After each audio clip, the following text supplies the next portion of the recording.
Halo teman-teman, kembali lagi di channel Panduan Hidup dengan NLP. Nah, pasti teman-teman pernah ngerasain gimana ada teman yang datang curhat, putus sama pacarnya, terus nangis-nangis, terus bingung, gue harus gimana, gue harus ngapain. Kan kita yang dicurhatin juga bingung, bahkan yang dicurhatin juga gimana ketika kita ngerasain kayak gitu, kita juga bingung. Nah, kali ini kita akan membahas topik itu ya, tapi sebelumnya kita simak yang berikut ini.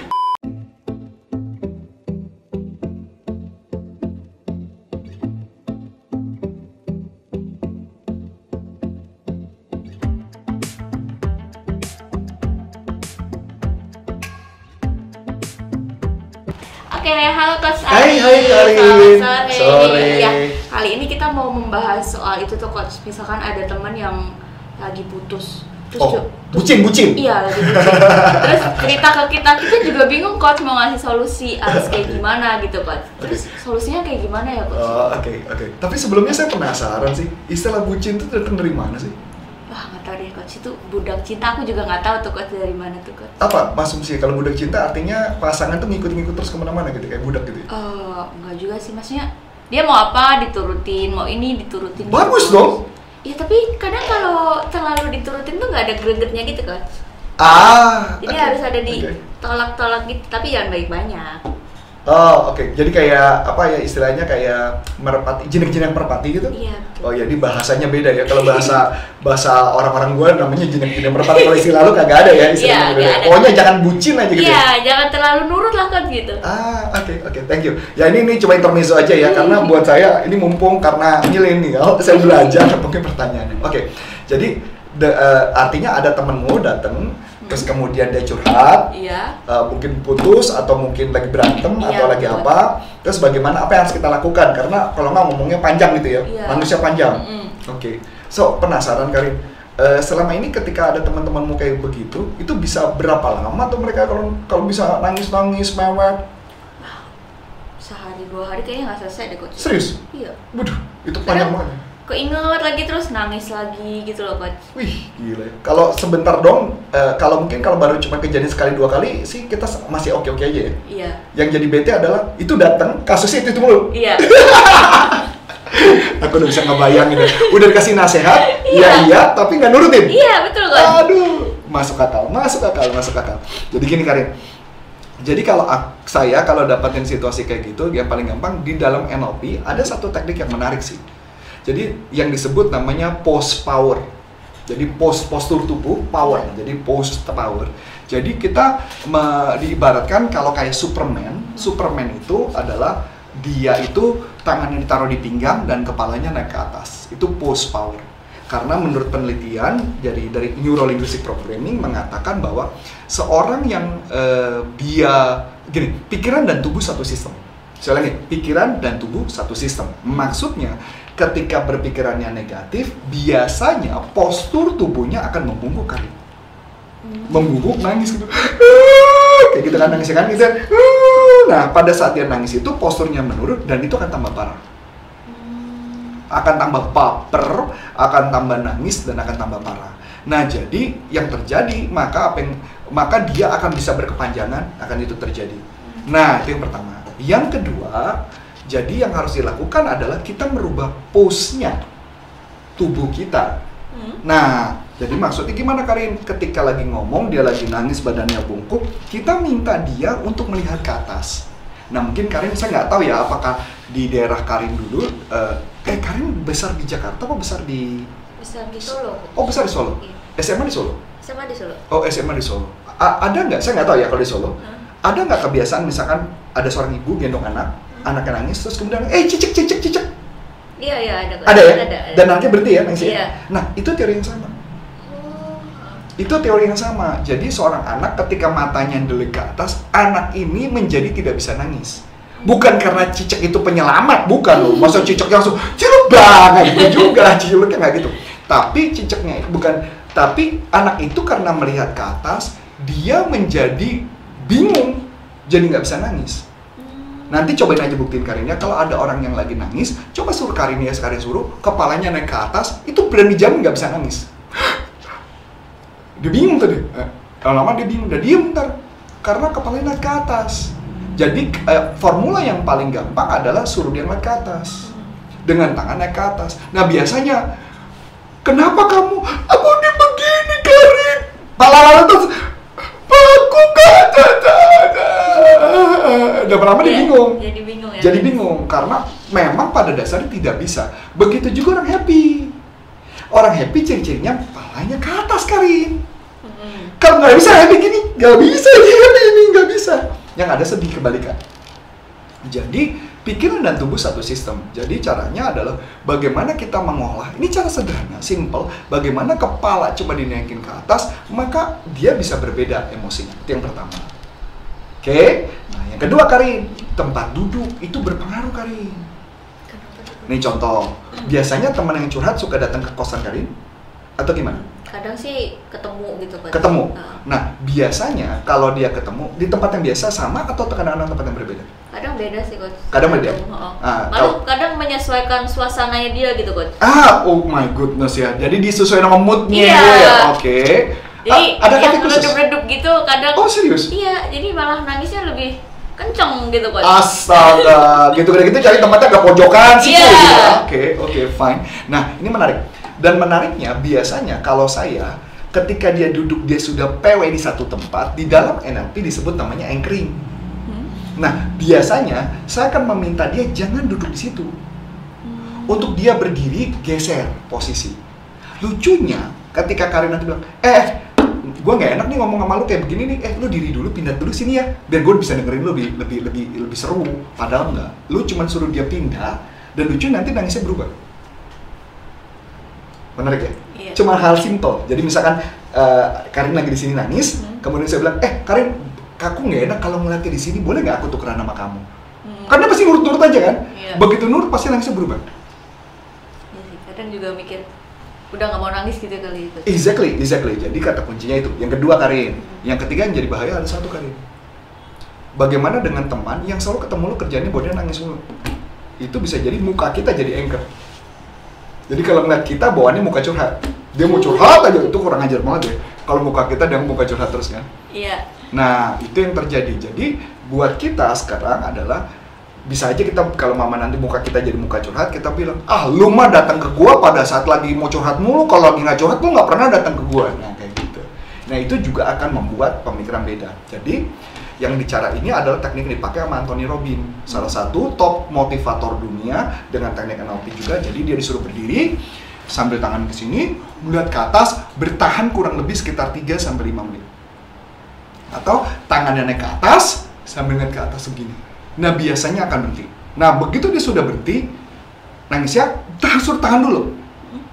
Tahan dulu, nah kamu, Karin bisa masukin kalimat-kalimat positif Karin. Misal kalimat positifnya apa? Misalnya, cowok nggak ada doang kok, misalnya. Gitu ya, atau kamu bisa dapetin cowok yang mau secakep apapun kamu bisa dapetin, misalnya. Contohnya apapun. Jadi sambil dia ngeliat itu, dia harus menggunakan afirmasi dan otaknya akan lebih waras ketika menghadapi situasi. Tapi kalau udah dari situ nanti dia ingat lagi nggak Coach? Nah, kalaupun dia ingat lagi, Karin cuma ngomong, lihat lagi ke atas. Kepalanya ngeliat ke atas. Dan ketika setiap dia ada mau nangis dan ngeliat ke atas, lama-lama nangisnya hilang. Kenapa? Karena sudah diintervensi berulang-ulang dan sampai lama-lama dia setiap nangis ke atas, setiap nangis ke atas. Paling juga lama-lama dia nggak datang ketemu Karin. Nggak asik loh, mah. Sebentar-bentar gue mau curhat sama lo, mata ke atas, tangan ke atas gitu kan ada. Masuk akal nggak? Iya. Nah, tapi cara itu adalah cara yang efektif sih kalau ngadepin itu. Dan itu adalah salah satu teknik NLP yang simple dan sederhana bisa membantu diri kita. Nah, itu bisa dipakai bukan untuk curhat aja Karin, untuk termasuk untuk kita yang tidak termotivasi. Kalau kita lagi down, lagi nggak mood, sebenarnya rumusnya cuma nanya gini doang Karin. Ini beda loh, semangat kita jadi tinggi loh. Hanya cara situ. Oke? Nah, ada lagi Karin yang tanya? Udah sih Coach. Itu aja ya? Oke, kalau gitu. So, semoga video ini bisa berguna buat Anda karena sebenarnya caranya sederhana ya Karin ya, bukan cara yang sulit ya. Dan cara yang sederhana ini bisa membuat kita untuk supaya supaya kita lebih semangat, lebih termotivasi, supaya kita lebih mudah untuk mendapatkan impian kita ya. Daripada ketemu kita baper, setiap ketemu kita baper, kayaknya muka kita muka baper mulu ya nggak? Itu nggak asik banget kan? Oke, itu aja mungkin yang bisa saya sampaikan. Semoga dengan cara dari panduan hidup dengan NLP ini bisa membuat Anda meningkatkan performa Anda dan kinerja Anda dan membuat kehidupan kita lebih baik. Dan nanti Anda bisa tanya-tanya kepada Karin ya. Jadi apa saja yang mau ditanya, kasih tahu, curhat aja kepada Karin, nanti topiknya akan kita bahas. Betul nggak? Iya, betul. Oke, saya Coach Arif dan Saya Karin dari NLP Leadership Indonesia dan Panduan Hidup. Sampai jumpa.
dan sampai jumpa.